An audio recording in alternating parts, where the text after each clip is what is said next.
Hi and welcome to my channel. Thank you so much for joining me today. Today I did a watercolor doodle experiment. It's something that I have been interested in doing for a while now. In general, I have just been interested in watercolor. I find the whole process of it just fascinating. If you watch one of my previous videos, I will link to it up in the cards. I mentioned how I think that watercolor is just magic. It's just wizardry. I just don't understand how people can just make realistic things with just water and color and brushes. I can understand how a person can do that digitally because you have a lot of control, and I guess that watercolorists who are professionals, they would feel that they too have a lot of control. But to a novice like myself, watching a watercolorist create is just, it's phenomenal. So I'm always interested in dabbling in the whole process of watercoloring, and obviously as a total novice I'm not gonna be able to do anything amazing with it. So I decided that I still like it and I still want to play around with it, so I wanted to do some doodles and I wanted to try some gradients. And what could I do with the gradients? I couldn't just like do the gradients and not do anything with it, so I thought I would do some drawings inside it. So that's what the whole video was about. At first I thought I would just get some paper, some watercolor paper, and I would just randomly put some boxes, but while doing that I realized that the boxes looked disorganized because I didn't measure anything and I just randomly guesstimated where the boxes would go, and it just looked so chaotic. I might still have it. I think I threw out the first attempt, but maybe not. I'll look to see if I still have it, and if I do I'll put a picture in. If I don't, well, I guess I did throw it out. But eventually I decided to actually measure the paper and actually put in some proper squares. As you can see, they're nice perfect even squares around. Then I had to decide on what colors to choose because I wanted to do a color to color gradients, and so I decided to do complementary colors because you can't go wrong with complementary, and it was just my first attempt at doing the gradients. Like a real one, like I genuinely actually was trying to do a gradient, not where I was just randomly doing something crazy like in my previous video where I was just doing random stuff.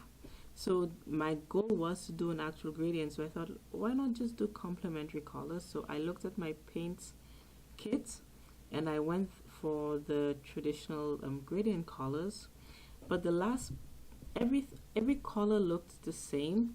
So I had the red and green and the blue and I think yellow. I'm actually just talking off the top of my head, so I'm not actually looking at anything. So oh, I actually do have it next to me. So it was red and green, purple and yellow, and blue and orange. Those were the colors that I had.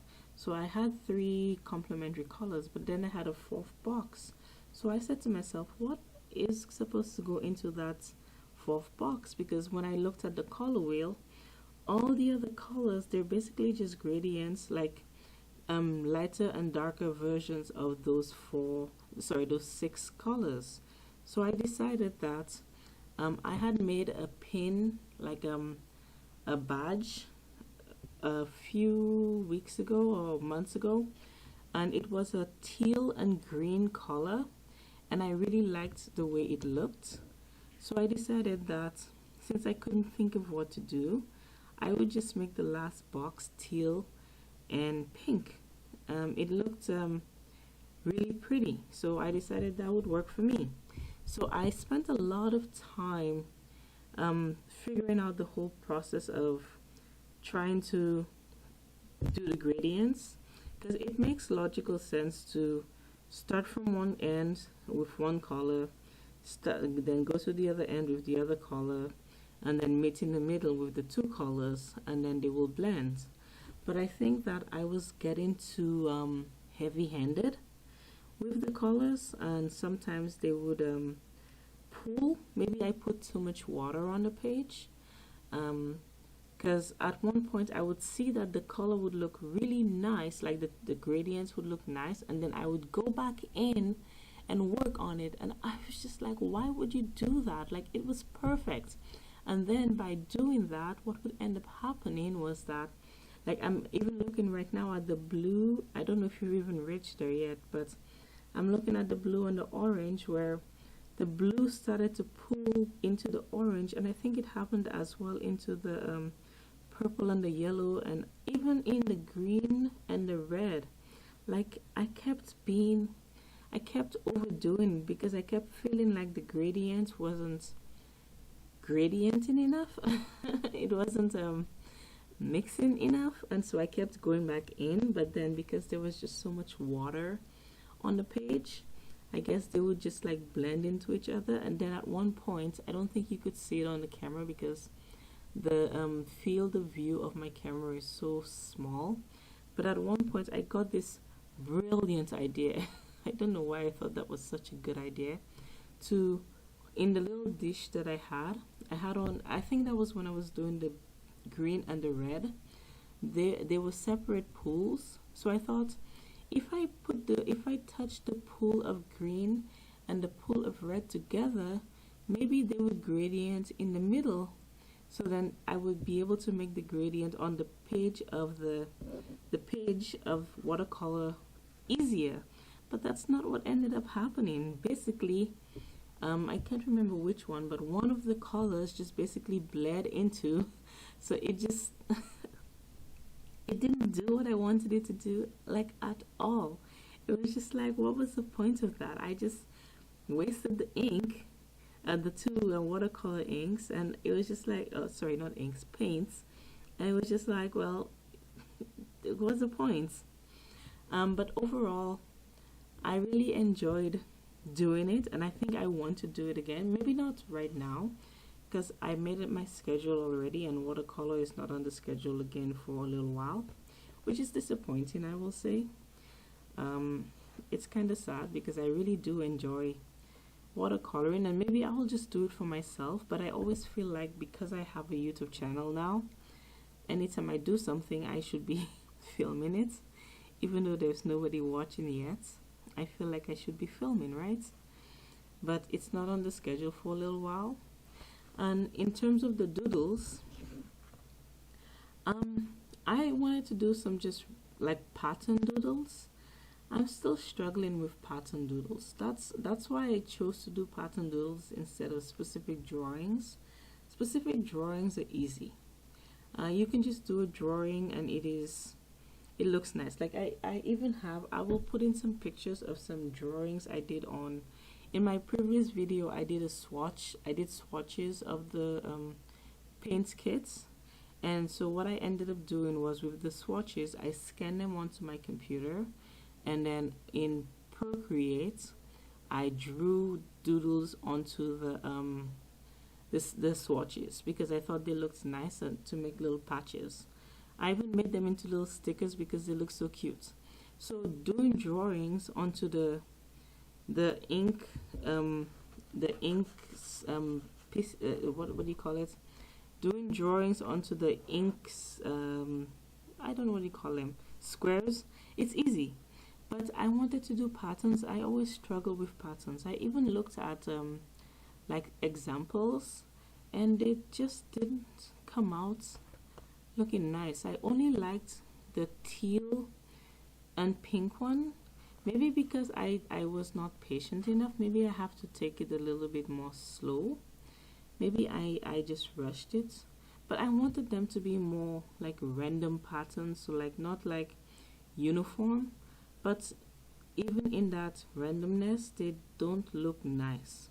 I really genuinely only just like the teal and pink ones. So that's why I also want to do it again. I regret not scanning this first before I did the patterns on them, but it was taped down to the table, and I didn't want to, because I knew I was going to have to film again, and I didn't want to have to try and find my perfect spot again, and then so that the whole filming would look like, you know, uniform.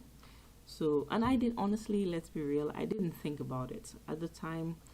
That didn't even cross my mind. So it wasn't something I was thinking of. It's just something I'm thinking of now. And I guess I will choose to think of it as a learning experience. Now, in terms of filming, in my previous video, I made the tube doodle, and while I had a lot of fun doing that one, like I genuinely enjoyed doing it, there were a lot of issues with it in terms of the fact that first, it wasn't very well lit, and second, nobody could actually see what I was doing. I was so into the doodling that I didn't take into consideration that I wasn't doing the doodle just for me. I was doing it for whoever might be wanting to watch it as well. So and I am left-handed, so I do obviously everything with my left hand, and most things are made for the right-handed world, and all of the video was just hidden, and I didn't take that into consideration. So I have to take into my mind that I am not just filming randomly, I am filming for others. So I have to put that into consideration when I do things. So I try to do that with this video, trying to keep things in frame, trying to make the shot look more aesthetic, you know, just like more things. And I guess as time goes on, I will learn more. It's all a learning experience, and it's a lot of fun. I'm more of a doer. I can watch all the videos that tells you all the things to do. I can watch all of them, but until I actually put it into practice, it's not gonna mean anything to me, because I don't know why my mind just doesn't work in a way until I do the thing. You would think I've never seen any videos or any tutorials on filming. I've spent so much time watching them, but it doesn't make any sense to me until I actually do it.